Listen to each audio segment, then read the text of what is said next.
China opens door for more Philippine exports.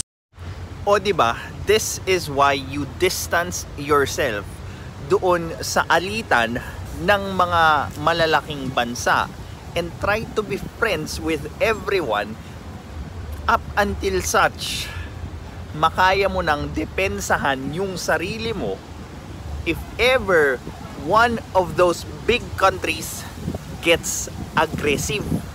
Marami kasi sa atin na alam mo dapat di natin sinusuportahan yan kasi nangaalipin yung ibang bansa na wrong. That's a very wrong mindset.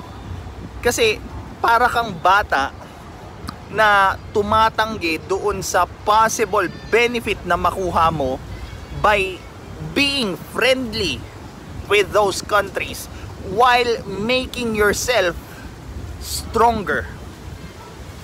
Hindi ka pwedeng mag-angas sa isang entity, kalaban, bansa if worst comes to worst, hindi mo pala kayang manalo doon sa bansa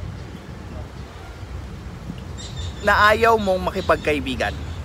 'Di ba? That's insanity.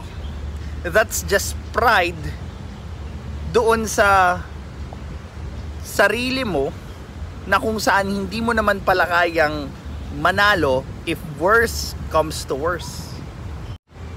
Let's reap the benefits of our friendship to everyone up until such time na lumakas tayo at maipagtanggol natin yung claims natin at hindi lang claims, yung karapatan natin doon sa claims na yun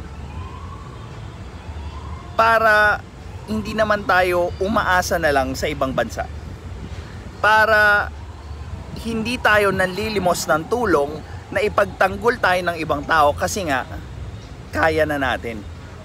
This is Pinoy Extreme. Have a good day. This is Pinoy Extreme.